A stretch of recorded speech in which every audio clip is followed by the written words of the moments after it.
If I expect my child to tell me the truth, then I need to be truthful to him. I never spoke to my child as a baby or as a child. I always spoke to him as another human being. So I'm not trying to be his friend. I want to be his parent, and I'm very clear to him that I'm your parent. I can be a friendly parent, and we can have a great time together, but I'm your parent and I'm not aspiring to be your best friend. How is the lockdown really treating you? Like, you are looking amazing. So I think it's doing you some good. I thought I was going to be on a parenting platform, and if I'm going to be, and I'm going to meet some other women, um, I just thought I'll get ready, put on some makeup. It's been a while since I put it on, but I enjoyed putting it on, and I wanted to put my best face forward, I must say. That's amazing. Now, everybody is talking about how we need to give the real picture. And this lockdown has kind of has removed a lot of filters from a lot of people, right? And personalities and all of that. And everybody talks about, having this filtered personality. How real do you've been pretty candid on your social media, and it's really been your sort of window to the world while you were away, etc. But how important is it to be transparent to your kids, especially because your son is old enough, right? So Yeah, he understands social media pretty well now. So yeah. how important is it to maintain that transparency with your kids? I think in any relationship, transparency is important. And even in the book that I wrote called The Modern Gurukul, I think that's what eventually what I was talking about was that the moment you don't communicate, at that point, a lot of times we feel that, we take the easy way out. But in the long run, I always feel communication helps. And in the sense that what I'm talking about is, you mentioned lockdown, and with us, all of us being here, and a lot of us in India are joint families, so we are living. Yeah. So there are so many things that you can't step out of the house and just go away from certain things. So it's best to be able to communicate, and sometimes it's not going to be understood. Sometimes you'll just need to spend a little longer, and the journey of making communicating what you really think or feel might take a little longer, but I think it's a great investment in time to put that time into the journey of communication. It's very, very important a lot of times, especially with kids, because I think where Ranveer was concerned, I don't think I've ever really lied to him. I might kind of dress up the truth or dress up the lie a bit, but I have never totally kind of completely, uh, blatantly lied to him, because I think that's if I expect my child to tell me the truth, then I need to be truthful to him. Now, the only reason why you don't want to be completely truthful is because when your child is really young, they are going to be able to kind of analyze it and kind of understand it and comprehend it in a certain way. So you don't want to make it so big that the child will be scarred and will not comprehend and be scarred. So what you want to do is you want to make it a little lighter, you want to make it a little more easier, so you can say that you can give them a version of the truth, and as they grow Right. older, they'll grow and they'll understand. I never spoke to my child as a baby or as a child. I always spoke to him as another human being. I wouldn't call it an adult, but as another human being who, has ability to kind of process things and get on board with what I'm trying to say. So even when he was not talking, he hadn't learned to talk. Even at that point of time, even when I was pregnant, I spoke to the child. So I think that communication was on since then for me. Right. There's always a huge understanding and a conscious thought that goes on in a parent's mind, right? Which is understanding the line between a parent and a friend. Hmm. How do you kind of not blur? Are there any defined lines? Does it get blurred along the way? Do you kind of say, "Acha, ye bahut ho gaya, too much towards friendship. Abhi, let me come back and like put on my parent card," or how do you decide that, Sonali? I don't think I'm my child's friend, and I don't think I need to be his friend. He's got friends. Why should I take their place? I'm his parent, and I want to be his parent. And why can't a parent be friendly? A parent Yeah. doesn't have to be a monster or an ogre. You can be very friendly and you can have a great relationship while be. I mean, I have my friends whom I can be friends with, and he's going to have friends whom he can be friends with. I don't see any reason why I should be impinging on those relationships of his, because I need to be comfortable in my relationship with him so that he will be comfortable in the other relationships that he has. And he is going to have. It's not fair to not expect him to have friends in his peer group. So I'm not trying to be his friend. I want to be his parent, and I'm very clear to him that I'm your parent. I can be a friendly parent, and we can have a great time together.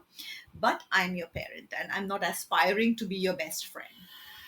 I don't think that would be Right. healthy. Yeah, but do you feel like they open up as much to a parent, friendly parent, as much that they do to a friend? To a friend, you mean? Yeah. See now, my son is 14 now, and teenagers supposedly don't share at all.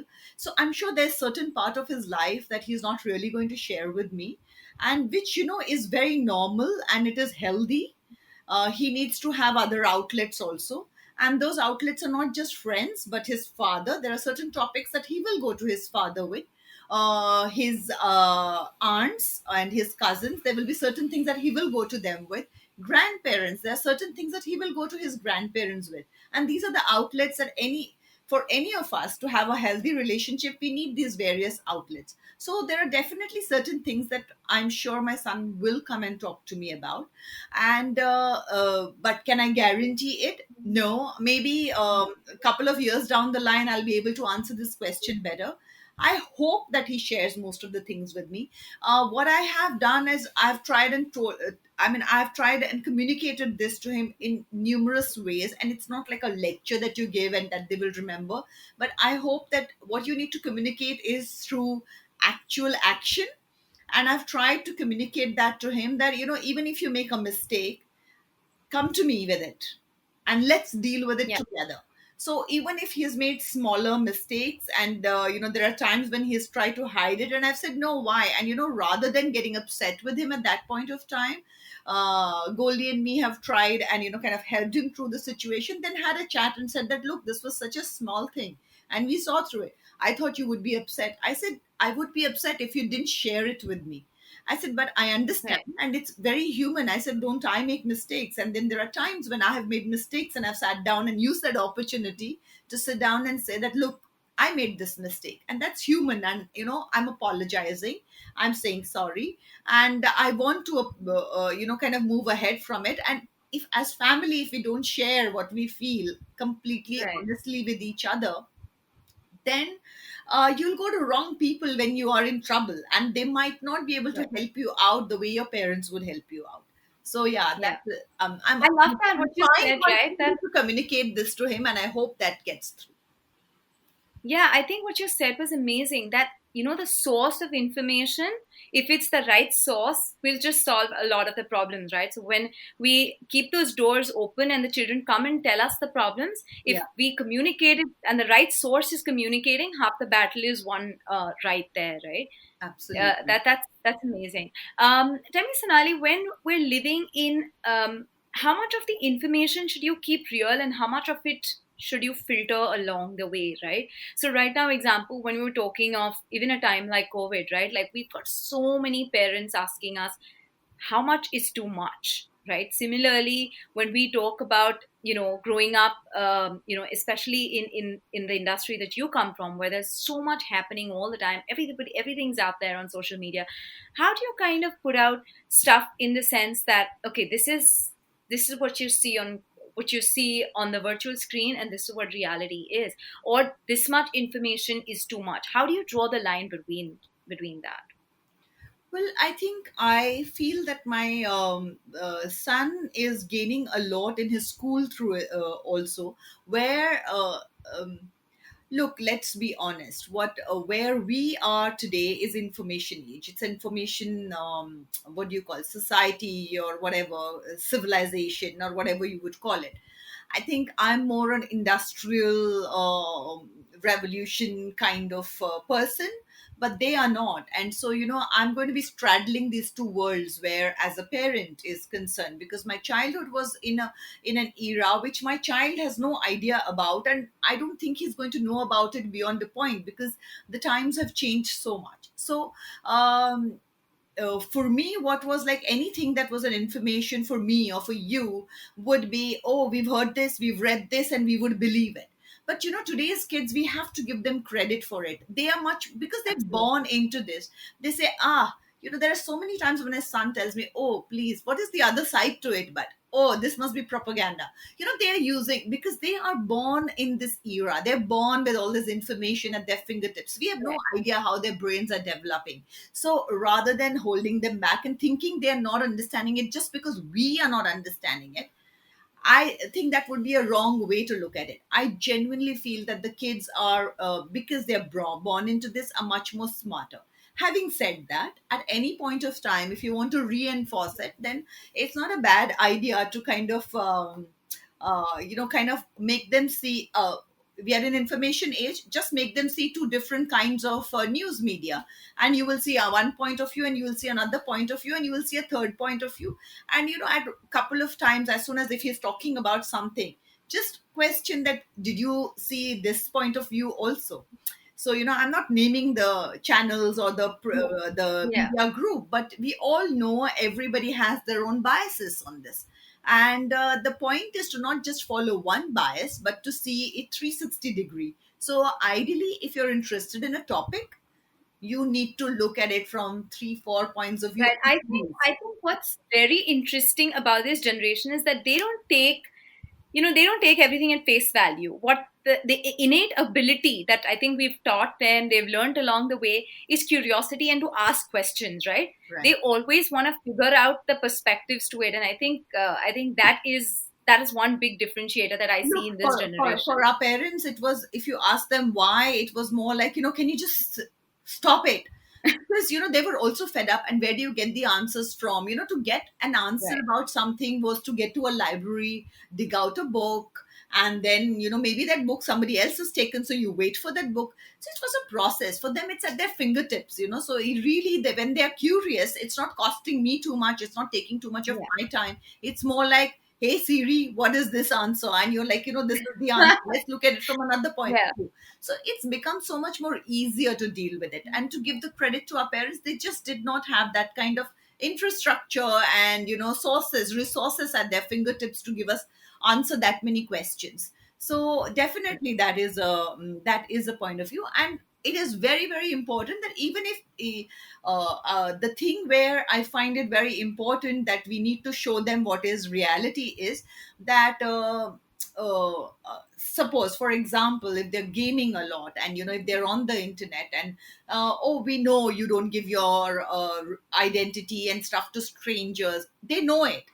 But like I tell my son, that I know you're a Mr. Know All and you know technology more than I do. But I said, Beta, you have to understand that however grown up you might be, you're, and in that you go into biology. I said, your frontal lobe is still forming. So your brain is Yeah. not fully formed still. So there can be a lot of things that you might understand, but emotionally you might not be able to process. And that's where me as a parent comes in. And that's where you might feel that this person might be your logical mind might tell you a lot of things, but you are operating more from your emotional mind at this age, and hence you could make a mistake. So it's not a bad idea to kind of let me come in on certain things. And if you feel I'm harrowing you, I'm worried because of this reason. That's a long thing to Oh, give can you and stop it, summarize Mom? in Does that he go time. like that? Exactly. But that's what I mean when I say that, unless you're going to put in that this is the investment in communication, and I think this investment always pays off. Right. Sonali, when you were away and when you were dealing with your own battles and battle with cancer, etc., how long, given that your and Ranveer's bond was so strong and it's something that you built over such a long period of time, did you want to hold the biggest thing that ever made you break? Did you want to hold it back from him? Or what was the gap between the time you discovered and you shared it with him? Well, Ranveer was on a camp, so that was the time that it took. But I think Goldie and me were very clear. There was never a doubt in our mind that he was going to be part of this journey. And how old was he back then? He was 12. Okay. He was 12 when this happened. And I mean, when I look back now, I know a lot of times family said that while you go to New York, let him come home here, and he's got a support system. And there, because obviously you don't have that kind of support system in another country. But there was never a doubt in my mind or in Goldie's mind that we wanted him with us, and we were going to be the ones to tell him what it was. We didn't want him to hear it in the wrong way through the internet or anything of that sort. We needed him to hear it from us. And I wanted him in front of my face. I wanted him to look into my eyes when I tell him, so that he can get the sincerity of what I was saying when I told him that I'm going to be okay. And when I told him that, I genuinely believed it, and I wanted him to believe it with me. And that I could not have done over the phone. So there was never a doubt in my head that I was going to tell him the truth. It didn't even occur to me that I should not share this with him. Of course, the fact that today is social media, I would not have been able to hide it from him in any case. So it would be the prudent thing to do. There's no point in hiding things, because they're going to find it, and then it's going to be a monster of, for no rhyme or Yeah. reason. They're going to make it into a bigger thing, and it's going to scar them much more than it would ever have. But having said that, also, there was never a doubt in my mind. If there was no social media, also, I would have told him. I'm so sure about Yeah. it. Yeah, I think which is again coming back to your earlier point, right? That let the child get the information from the real source, Yeah. right? It again comes back Yeah. to the same thing. How difficult was it to answer that question that would come by? Like, how would you respond to something like, "Will you be okay, mom?" Like, how does I feel like motherhood gives us a lot of strength, but our family, especially our kids, are our biggest weakness, right? Like I don't know if that's happened to you, but during this time, I want to be good because I know that I am that foundation block of the house, right? So I feel like I have to be okay for the rest of the building to be okay. Yeah. Now, when you know that you're not okay, how do you make sure that everything else stays? Well, if I can't remember, did he ask me that question, or did I jump the gun and tell him first? I'm like, I'm going to be okay. But also, what was going on in my head, to be very honest, was that it was not a lie that I was telling him. I truly believed that I was going to be okay, and I needed to believe that completely to get okay from where I was, the stage I was at. If I didn't thoroughly, completely, from every pore of my being, did not believe this, I would not have been okay, because I was at a stage Yeah. where I needed to believe it so completely that that was the and would only be the only truth. I did not want to leave an option for there to be any other truth.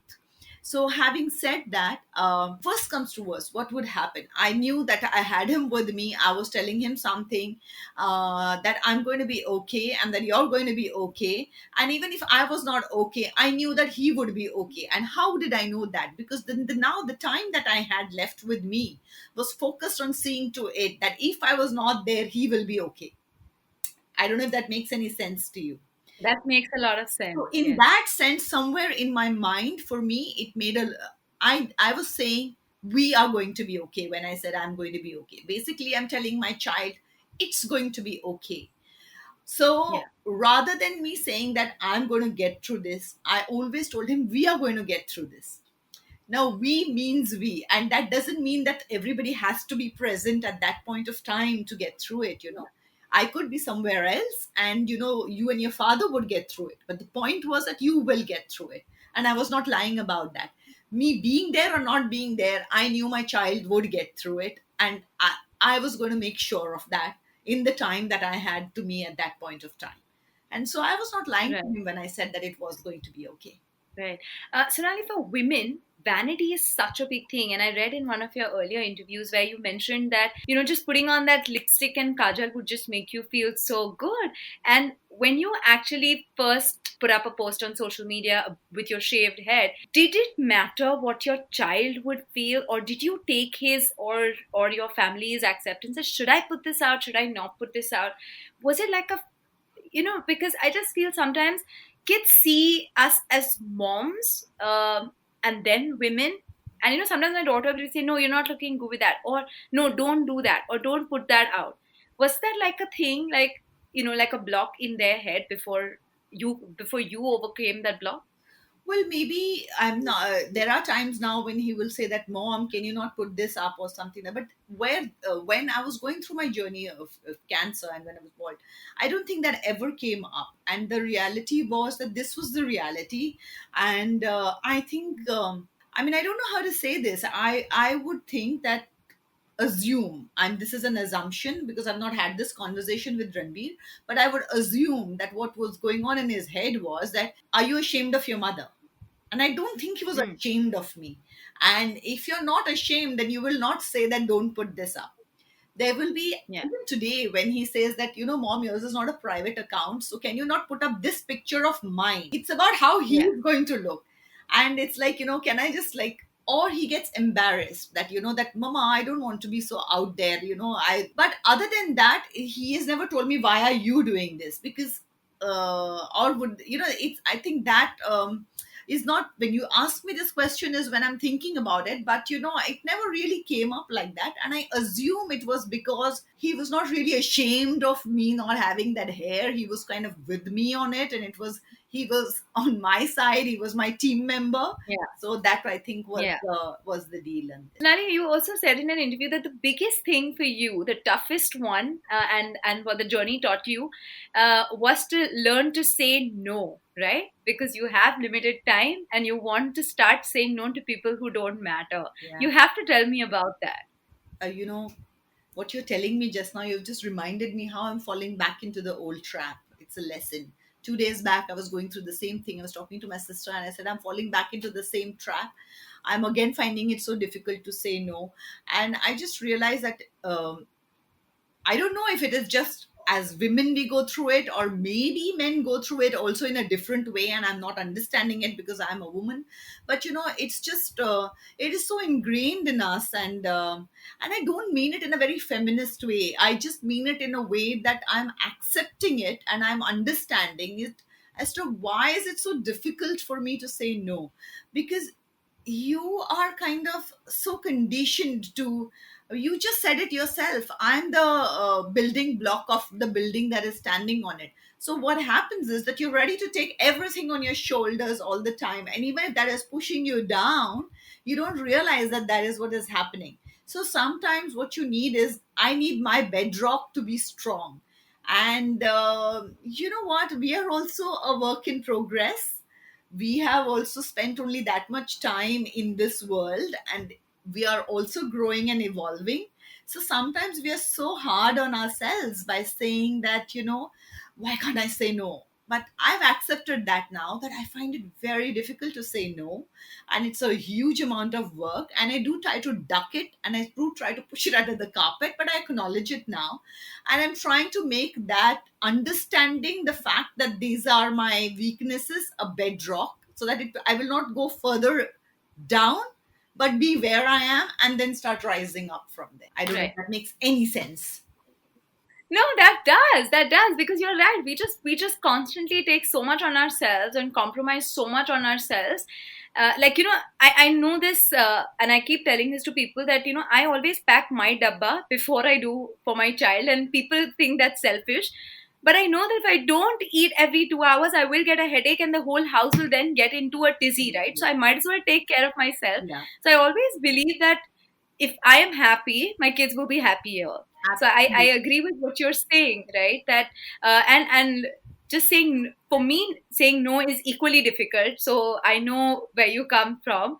So I'm learning. And the key, before I start every year, I try to focus on a word, and this year my word was subtract. So Oh. I'm just hoping that You wish COVID onto us, because look at, everything has been subtracted. That's so I meaningful. promise. Why did you do this? No, but no, but literally, like it's. Otherwise, I just feel like we get overwhelmed by so many things that we're doing that we kind of want to do everything and we can't seem to focus on You one know, thing that we don't want get to me do. wrong. I don't mean that we should never compromise. I don't mean that at all, because I think every relationship, for it to work, compromise is a big part. And I don't think compromise is a bad word. I actually think it's a beautiful word because it just shows the love that you have for another person or another human being or for another living being for that matter, Yeah. you know. So I don't think compromise is a bad word. I just feel that it's the amount you compromise is what is the problem. And you know, where do you say that till here I'm okay to say you know, to say what is, to see what is happening and to compromise and to be okay with it. It's when this starts kind of bothering me and pulling me down is where I have to say that no more, I need to stop it here. So in that sense, I don't think compromise is a bad word. It's just a balance. I think the right word for all of us would be balance. Yeah. Yeah, which is the hardest, right? Like my life is like a seesaw. I can't seem to get that equilibrium ever. Yeah, let's come to something which we're both very passionate about, which is books, right? And I see a lot of them stacked beautifully right at the back, and I'm assuming that's only a few of the ones that are there in the that are there in the household. Um, your passion project, which is Sonali's book club, right? I know that so many people filled in, including Ranveer, to make sure that you didn't miss the month. Yeah. Tell me about that, and how did do you think that have you managed to translate that love for books back onto him? Has that happened, or uh, He reads, no doubt about it, and he has no choice but to. But even today, if given the choice, Ranveer will go to the visual medium rather than reading. So right? that's a challenge. And somewhere I have accepted that because, you know, I put in so many years trying to get him to do that, but he just does not like it beyond a certain point. And I have to accept that. So the thing is that how is he getting his stories? And as long as he's getting the stories in, so there is a certain amount of reading that is happening.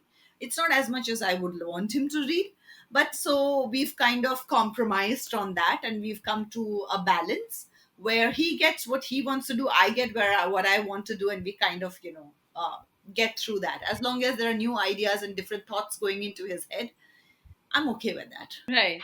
Um, I always believe, Sonali, that when life gives you a second chance, you always want to use your position of influence onto things that you're extremely passionate about, right? Tell me, as somebody who has influence over such large number of people, do you find it hard, and what do you find it hard to lend your voice to so many things? And also, how do you pick and choose what you want to lend your voice to? So I don't know if I'm really influencing that many people, very frankly, because You're being very modest. You're really being you very know what? modest. Come on. You know, I have been in the limelight, so to say, for a certain amount of time, and I have realized that this limelight is a very fickle thing. You know, it's there today, it's gone Yeah, I tomorrow, agree. and so you know, I just don't put too much in, too much of what do you say? I don't put too much into this. Oh, you're influencing and you're not great. If I am, I mean, you know, there is a certain amount of being when you're a known figure. I feel that it comes with a certain amount of responsibility which I do want to fulfill, but beyond that time I'm not getting bogged down by that responsibility, because you know what, it's there today and tomorrow there'll be another influencer, so that's not a big deal. Having said that, what you said is true, that you know, how do you lend your voice to certain things, and you know when it's going to be heard, then it just makes you a little bit more careful about what are you putting out. And there are a lot of people who send you a lot of stuff. One, if you really believe in something passionately, and if you're going to do too much of that, you're diluting the voice, which you don't want to do. So you definitely, I do want to pick out one or two things, and I do stick to those, because I also feel that just because I am a known face doesn't make me an expert in everything in the world, and there's a lot of Absolutely. things that I don't know. And if I don't know, I would rather admit to it that I don't know about this, and hence I would rather zip my mouth and not talk about it. Where I can talk about it, what I can understand, I will talk about that. But beyond that, there are a lot of topics that I don't know everything about, and in which I would love to learn about it. And if I can take you on a journey with me where I'm learning, and you can join me on that journey, great. but I don't think it is going to be more about, oh, I know this and so let me talk about it. I don't believe in that. So there are certain things, also, like you said, that when you have a limited amount of time and when you go through that, there's an amazing amount of clarity that comes in at that point of time, where you learn to say no, you learn to kind of look at things in a different perspective, and then you realize that what happens a lot of times, at least where I was concerned, what I was doing a lot of times was, oh my God, I can't change the world. So because I can't change the world, I would do nothing about it. What I have understood is that I can't change the world, but I can affect a little bit. So I do need to do those 5 drops that I can do, rather than be the ocean, be the 5 drops, literally. But there are at least 5 drops is something rather than nothing. So you do choose certain things that you will talk about, that you will go, kind of push forward and talk more about, and accept the fact that I alone cannot change the world, but I can change the little ecosystem or the little world around me. So I do not want to change the entire world. I just want to change the little ecosystem around me. Or sometimes, even if it is not a change, I would say that I want to help the little ecosystem around me. And then it doesn't matter how what somebody else is doing and how much somebody else is doing. That gives them the pleasure and they should do it. And it does not make me any less if I'm not doing as much as them, because what I can contribute and what I can give, only I can understand. So rather than, so I need it to come from inside me, and when it comes, give that everything that I have. Sure. Also, I feel we're like a sandwich generation, right? We're also taking care of our parents and we're taking care of our kids. Tell me, how are you kind of managing that right now, right? Like, how do you, like, do you feel like, do you find yourself talking more like your mom repeatedly when you're talking to Ranveer? Does that happen? Yeah. In my And book, you're like, boom, I'm sounding like my mom right now. Snap, snap. Does that happen? yeah. So, in my book, The Modern Gurukul, that's what it is. At the end of it, it's a circle of life. And I feel today, not only the fact that sometimes I do end up talking like my mother and I have to remind myself, having said that, there are times when I feel like I should be speaking like my mother, and why can't I do that? So there are both the ways to it. But what is most interesting, and what I find is that I've come to a point where my parents, or when I say my parents, it includes my mother-in-law also, because between Goldie and me, we have 3 parents, and my child are in the same boat, because they have turned into children also, and they need the kind of attention, the kind of explanation, the kind of investment in communication that I need with my child. The easier part about doing this with my child is that my child will say, oh, it's my mother, so I better listen to it. But the parents are going to say that you're the child, so shut up. And I'm always going to be the child, and I have to keep telling them that I'm always going to be a child where you're concerned. But that doesn't mean, at some point, I do, that is one thing that I would say that I want to be able to do in my life, and that is be able to be receptive to change, and be able to understand that things are very different for what they are dealing with. And the moment we say, I'm this age, I can't change, boom, the worst thing you I can know, say, I know. That's the the one. worst thing. And I keep telling my sisters that you know what, and my friends, that the day I say, oh my God, I'm so old, I can't change now, I should just come and slap my face when I say that. Because you know what, we are human beings, we are meant to be learning till we die, and we have to Right. keep changing and keep adapting. The moment we don't do that, we are making the life of our children hell. And everything cannot come from my child. I need to meet my child halfway also. It cannot always be, I'm your mother, my way or the highway. It cannot be that. I have to take into account what he is feeling, and I have to meet him halfway, and he needs to meet me halfway. And this is the conversation that we have.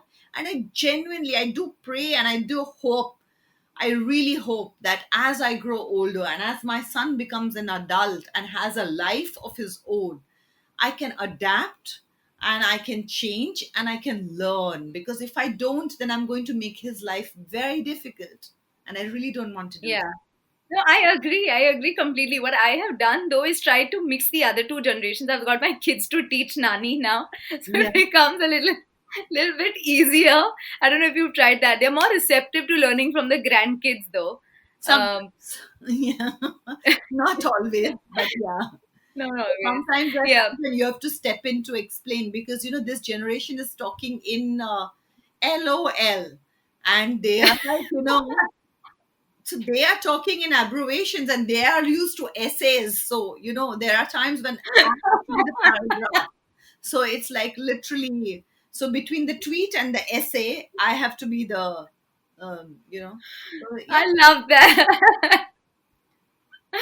Oh my, oh God, Sonali, that was funny. Now we're talking about raising parents, and you have to tell us current situation. How has it raised you as a parent? My quarantine continues. Basically, what happened to me 2 years back, I'm back doing the same thing again. So yeah, it's never ending in that sense. My God, but uh, okay to let go a bit. I'm not hovering over my child as much as I was. I'm much more at peace. I would say I'm not so worried about my child, and that comes because the way he dealt with what we were going through, and the way he was so amazing. Be it traveling alone across the continent completely on his own, coming to me, when his father was not there, and if he was there with me, just the way he dealt with this whole situation convinced me that, whatever he's thrown into, he's going to be okay. And see, eventually, as parents, that's what we want. We really cannot stop them from, they are going to fall, and we cannot stop them every time. But I know that when he falls, he has the capability to pick himself up. And that's thanks to my parenting. So I'm at peace with myself. Amazing. Now that we're almost towards the end, we're going to play a fun game where you need to answer all these questions just in a word. Okay. Okay, so let's begin. In a word, okay? The book you're reading now. Just put it out, The White Mughals. One tip to get kids starting to read. Read it yourself, read aloud, make it interesting, choose a topic that they will like. Have you learned to say no better now? Yes. Mom brain is a real thing. Oh my god, yes. Your favorite app. Literally the Zoom and the FaceTime and the Skype, because this is the only way you're going to be connected. And 2 years back, while I was not in the country, also, this was the thing that kept me connected. So yes. So you've become a Zoom veteran now. Sort of, not really. I still need my son's help, but yeah, kind of. Okay, social media to me is complete. Amazingly positive influence. One subject I just can't teach. That's One quality I want my son to have. empathy.